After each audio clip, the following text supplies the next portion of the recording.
Boa noite a todos, muito bem-vindos. É um prazer sempre grande esses nossos encontros. Que Jesus nos abençoe, que a gente possa realmente receber tudo aquilo que nós viemos buscar e que nós possamos também ajudar aqueles que nesse momento estão precisando. Nós estamos aqui para isso. Então, que Deus nos ampare. Nós vamos começar a nossa reunião. Muito obrigado pela presença, gente. Então vamos entrar agora no capítulo 11, os três reinos, os minerais e as plantas, os animais e o homem e a metempsicose. Os minerais e as plantas. Que pensais da divisão da natureza em três reinos, ou melhor, em duas classes, os seres orgânicos e os seres inorgânicos? Alguns fazem da espécie humana uma quarta classe. Qual dessas divisões é preferível? São todas boas, dependendo do ponto de vista. Materialmente, não há senão seres orgânicos e seres inorgânicos. Sob o ponto de vista moral, há, evidentemente, 4 graus. Esses 4 graus têm, com efeito, caracteres nítidos, ainda que seus limites pareçam se confundir. A matéria inerte, que constitui o reino mineral, não tem senão uma força mecânica. As plantas, compostas de matéria inerte, são dotadas de vitalidade. Os animais, compostos de matéria inerte e dotados de vitalidade, têm a mais uma espécie de inteligência instintiva, limitada, com a consciência de sua existência e de sua individualidade. O homem, tendo tudo o que há nas plantas e nos animais, domina todas as outras classes por uma inteligência especial e indefinida que lhe dá a consciência do futuro, a percepção das coisas extramateriais e o conhecimento de Deus. Coisa linda, olha que maravilhoso esse livro. Então nós estamos vendo aí, e daqui para frente, enquanto a gente estiver nesse assunto, nós vamos ver que é muito interessante. Aí nós vamos entender por que no livro dos Espíritos está escrito que o átomo de hoje será o anjo amanhã. O átomo é a base de toda a matéria. E espírito é matéria também. Uma matéria quintessenciada, que nós não temos ainda condição nem de entender por enquanto, devido ao nosso atraso ainda em relação às coisas espirituais que a gente sempre comenta. Como devemos compreender a natureza? A natureza é sempre o livro divino, onde as mãos de Deus escrevem a história de sua sabedoria, livro da vida que constitui a escola de progresso espiritual do homem, envolvendo constantemente com o esforço e a dedicação de seus discípulos. O Consolador, Emmanuel, de Chico Xavier. Olha a sequência da informação para nós através dos livros do Chico Xavier. Esse livro aqui é um livro importantíssimo, onde ele vai falar de ciência, física, medicina, química, tudo aquilo que envolve a nossa vida, provando praticamente, sem nenhuma contestação, a reencarnação. Então é o Consolador. A natureza é sempre o livro divino. Aí nós vamos ver nos livros do André Luiz, principalmente nos domínios da mediunidade, e no segundo livro, também no livro A Caminho da Luz, a importância da natureza, a importância de tudo que nos cerca na Terra. Mas vamos tocar um pouquinho. Bem, aqui a imagem. Olha para vocês verem que coisa interessante. O ectoplasma, a energia física, a energia da matéria, que também tem a força atômica, ela está em toda a natureza. Então aqui nós estamos vendo o pão de açúcar, onde nós já apresentamos essas imagens algumas vezes. Aqui nós temos a força atômica. Para aqueles que olham superficialmente, não entendem o que se passa no íntimo da matéria, do mineral. Então muitas vezes a pessoa fala que o mineral ele não se movimenta. Realmente, ele não muda de um lugar para outro. Mas há um movimento interno sobre corpúsculos de energias atômicas que envolve tudo isso daqui. Então nós estamos vendo o campo de força aqui. Os espíritos superiores usam tudo isso para nos ajudar. Nada é perdido. Tudo aquilo que Deus criou tem uma forma de utilização para nós. Porque tudo é a benefício do homem. Aqui nós estamos vendo algumas pedras isoladas, nós vamos ver que também, mesmo estando isolada, nós vamos ver a aura. Nós vamos falar aura por falta de conhecimento de tudo isso que envolve, porque é ectoplasmia. é uma forma, por isso que é muito importante, muitas vezes, as coisas minerais que existem na natureza e no nosso corpo. Mas nós vamos, no desdobrar do assunto, nós vamos ver mais. Aqui nós estamos vendo um bloco de manganês, que está no museu, fizemos até questão de colocar aqui no Museu Nacional do Rio de Janeiro, nós estamos vendo que mesmo ele lá parado, tem a aura. Nós estamos vendo um meteorito, que também, olha para vocês verem como que o universo, como que Deus é a inteligência suprema, é a causa primeira de todas as coisas mesmo. Mesmo que venha do espaço, quando chega aqui na Terra, ele vai ficar impregnado com a força atômica do nosso planeta. Por isso que nós temos isso dentro de cada um de nós.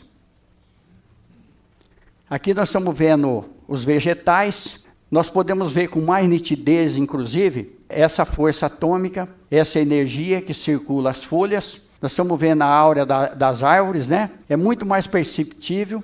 Nos vegetais, as auras são mais diáfanas. Os átomos se encontram em forma menos compacta. E ali, mais perceptível.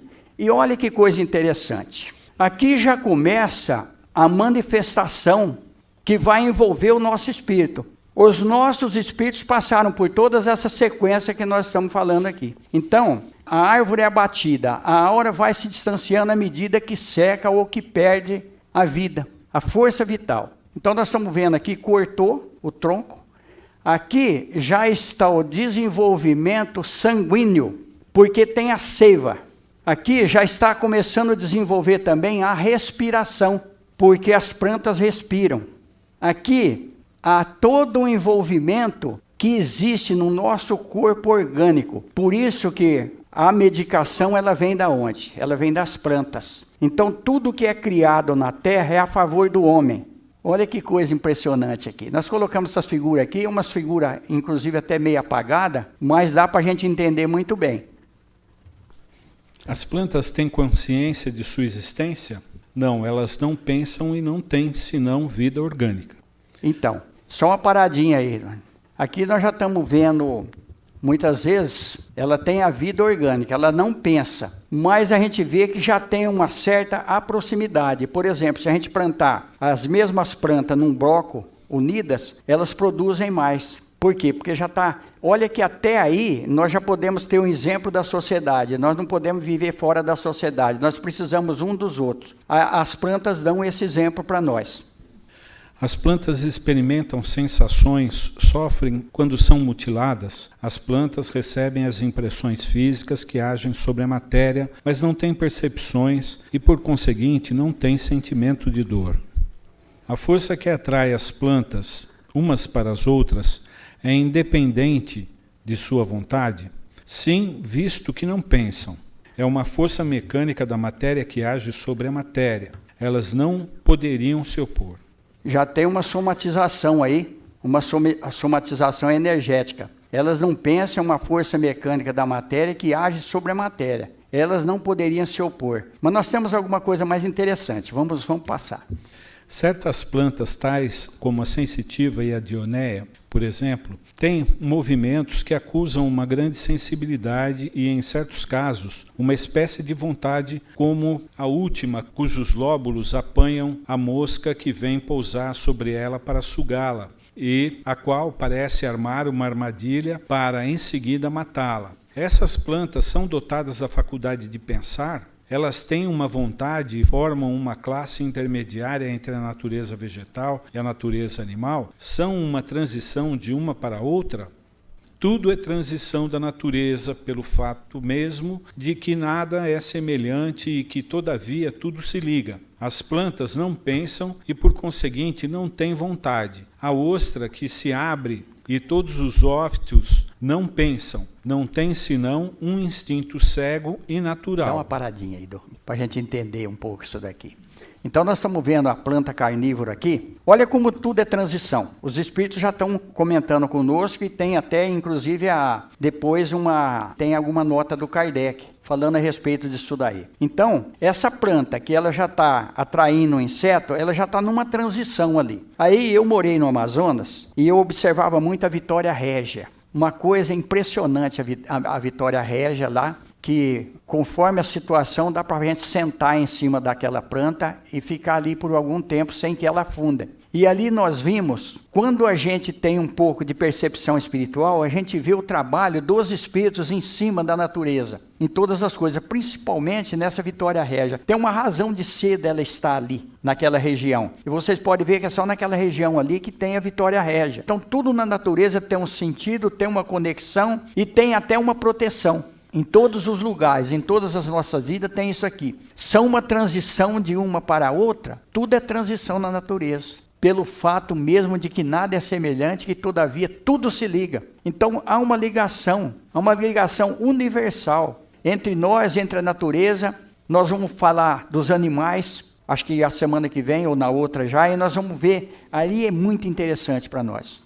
O organismo humano nos oferece exemplos de movimentos análogos sem a participação da vontade, como nas funções digestivas e circulatórias. O piloro, que se contrai ao contato de certos corpos para lhe negar passagem, deve ser como na sensitiva, na qual os movimentos não implicam, de modo algum, na necessidade de uma percepção e ainda menos de uma vontade. Ali, é o que nós falamos. Aí entra as experiências de Pavlov, o reflexo condicionado. Nós vamos condicionando, a partir do momento que nós nascemos, que nós comentamos aqui anteriormente, nós começamos a condicionar aquilo que é necessário para nós, sem que precisamos pensar para fazer. Vai automatizando. Então aqui ele está dando exemplo da sensitiva, com os movimentos. Da evolução, né? Exatamente.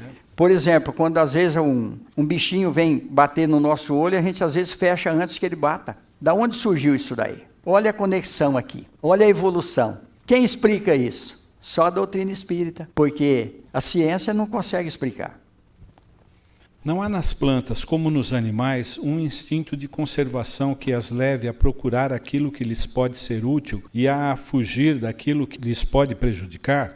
Há, se sequer, uma espécie de instinto, dependendo da extensão que se dá a esse termo, mas é puramente mecânico. Quando, nas operações de química, observais dois corpos se unirem, é que se ajustam reciprocamente, quer dizer, há afinidade entre eles. No entanto, não chamais a isso de instinto. Então tudo tem uma razão de ser. E olha como que os espíritos, eles não contrariam muitas vezes a gente. Às vezes o Kardec volta a questionar a mesma pergunta 2, 3 vezes, e aí o Espírito fala para ele, se quiserdes pode ser assim, contanto que vos entendam. Então está aqui, se quer, uma espécie de instinto.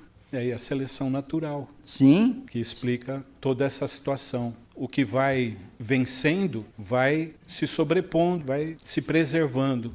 A verdade é que Deus está acima de tudo e comanda tudo. E nós somos muito pequenos ainda para a gente entender muitas coisas que acontecem, inclusive conosco. Nos mundos superiores, as plantas são, como os outros seres, de uma natureza mais perfeita.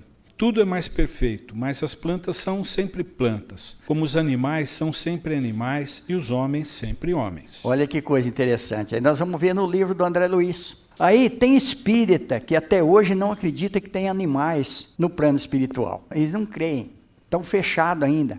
E aqui nós estamos vendo, as plantas são sempre plantas, como os animais são sempre animais, mas de uma maneira mais perfeita, porque à medida que nós vamos evoluindo, tudo aquilo que está à nossa volta vai evoluindo. Nós vimos isso com a tecnologia que acontece agora na Terra. Acho que tem alguns aqui da minha idade que lembram das primeiras TV. Precisava 2 para segurar a televisão, a imagem. Um ficava lá porque ela corria para cima e corria do lado. Então tinha que alguém ficar lá no botão controlando. E dava um trabalho danado para si, porque de vez em quando começava a pular. Olha para vocês verem hoje. Hoje a gente nem levanta mais. Hoje, para tudo, tem o controle remoto. Então, houve uma evolução. Da mesma maneira, no plano espiritual. Tudo vai evoluindo. E à medida que vai evoluindo, as colônias espirituais que estão na atmosfera terrestre, a Terra também vai evoluindo. Porque muitos espíritos que estão reencarnados, eles vão nessas colônias espirituais à noite, quando dormem, recebem as informações, recebem o estudo, e depois volta para o corpo físico, trazendo aquilo que ele aprendeu no plano espiritual. Trazendo para nós para poder materializar com as coisas, com os instrumentos que nós precisamos na Terra.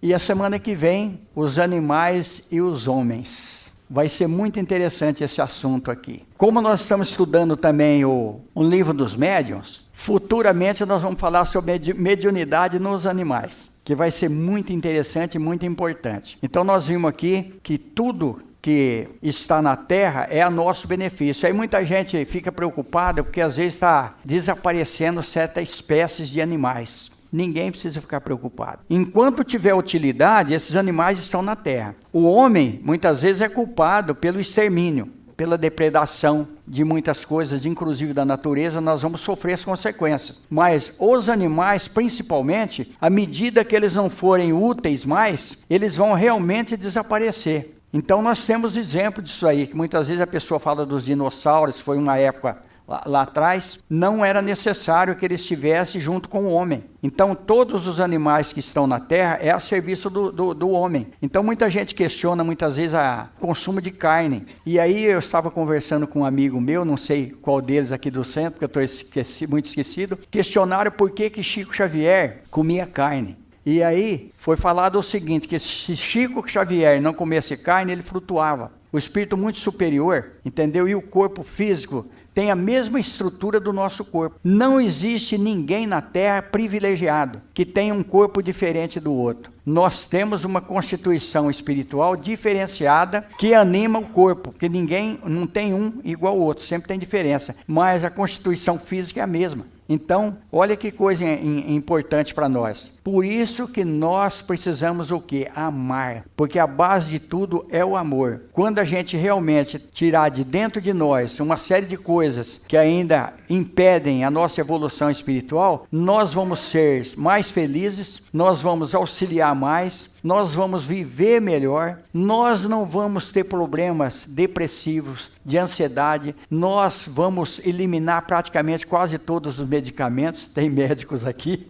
nós ainda vamos precisar de medicamento, mas vai ser muito menos, porque o espírito vai sobrepor a matéria, e quando o espírito é são, o corpo também, mente sã, corpo são. Aonde está a mente? O espírito, é o espírito que comanda tudo, mas nós chegamos ao final. Quer comentar alguma coisa, Du? Não, dentro dessa passagem, eu lembrei daquilo que eu mandei para você. Sim. Daquele experimento que o cara desenvolveu, a máquina tal, para provar aquilo, né? Que ele corta a folha e fotografa Sim. a aura com a parte faltante, né? Sim, sim. A parte espiritual está ali. Nós podemos ver muito isso em pessoas amputadas, que amputam e continuam sentindo a energia. Um amigo meu, ele teve um acidente e amputou os braços, 2 braços. E ele ficava desesperado, porque ele disse que a mão dele estava coçando. As 2 mãos, coçando.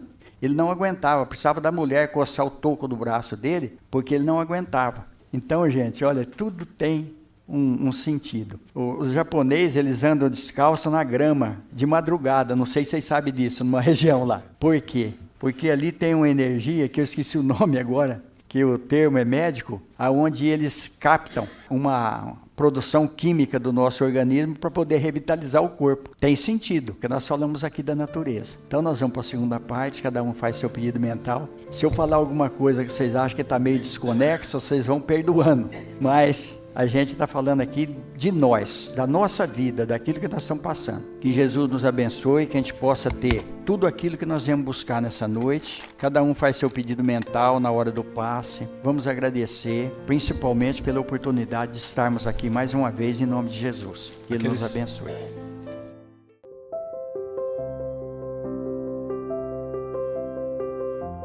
E um amigo meu, que é muito amigo, ele falou: Lourinho, será que você não deu passo para ajudar a pessoa a desencarnar? É um consolo, né?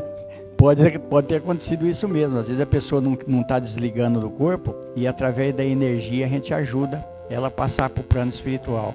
Muitas vezes a família, uns torce para a pessoa ir, outros querem que a pessoa fica. E nós vamos ver isso no livro do André Luiz também, aonde eles precisam retirar os familiares do quarto para poder que a pessoa desencarne, porque senão ela não desligava, porque tinha alguém ali que estava realmente pedindo para que ela ficasse e fica preso para aquela conexão mental ali. Interessante, olha como que nós somos felizes e muitas vezes a gente reclama de pouca coisa. O Chico Xavier teve um sobrinho que ele nasceu cego, completamente bloqueado mentalmente, ele ficava numa cadeira de roda. E a irmã do Chico, eu já comentei aqui antes, mas vale a pena a gente entender isso daí. A irmã do Chico, ela foi internada no hospital psiquiátrico, que ela tinha muita mediunidade, foi necessário o tratamento, às vezes é necessário o tratamento psiquiátrico. E o Chico ficou tomando conta da criança, e a criança, ela dava muito trabalho para o Chico. O Chico nunca reclamava de nada. Aí Emmanuel, o guia do Chico Xavier, falou para ele o seguinte, que o dia que essa criança tivesse uma infecção pulmonar, ela iria desencarnar. E teve um dia que a criança começou a ter infecção pulmonar, começou a definhar, e ela voltou a enxergar. Ela via tudo e ela apontava, mesmo com muita deficiência, com bloqueio mental, ela apontava. Olha só, Emmanuel chegou e falou para o Chico, Chico, como Deus é bom. Depois de 150 anos, esse espírito voltou a ver a luz do sol. Depois de 150 anos. Ele ficou cego 150 anos. Como nós somos privilegiados de enxergar, gente. Enxergar. Um amigo meu, jornalista, muito culto, falava alguns idiomas e era cego. É cego ainda, ele está lá em Ribeirão Preto. E ele falava, Nourinho, é a coisa mais triste que tem. Às vezes a gente reclama da comida, da mistura. Ele falou, o cego que pôr no prato ele come, ele não está vendo. A parte espiritual dele, eu ia na casa dele, o guarda-roupa dele, ele usava só terno, ele é impecável, um homem bonito, muito bonito. Tudo combinando, sapato, meia, calça, camisa, paletó, gravata, tudo combinando. Ele saía impecável. E ele andava Americana inteirinha, ele morou pouco tempo em Americana, ele andava Americana inteirinha sendo cego. Mas olha como que é interessante, como que é difícil. Na rua Quintino Bocaiúva tem ali a igreja quadrangular, da Quintino Bocaiúva, uma igreja bem antiga, inclusive eu participei dessa igreja por pouco tempo. E de frente à igreja, morava mais 2 cegos que tocavam. Tocava muito mal, mas tocava. Eu ia lá ouvir eles. E aí um dia eu tô vendo ele andar com a bengala para lá e para cá, ele ia e voltava, ia e voltava. Aí eu falei, o nome dele é Jesus, olha para vocês verem. Falei, o que será que aconteceu com Jesus? Aí eu desci do carro e fui lá. Falei, ô Jesus, ele falou, ô Nourinho, foi bom você vir aqui. Eu não tô achando a casa dos meus amigos. Eu falei, mas você vem aqui direto? Ele falou, então, mas o marco meu era uma árvore que tinha aqui. Ele passava direto. Olha que situação, gente, situação, como nós somos felizes, que Deus nos abençoe, que Jesus nos ampare, vamos trabalhar em cima daquilo que é positivo para nós, que nós vamos vencer tudo. Muito obrigado pela presença, está encerrada a reunião, eu agradeço a todos por tudo, gente, muito obrigado.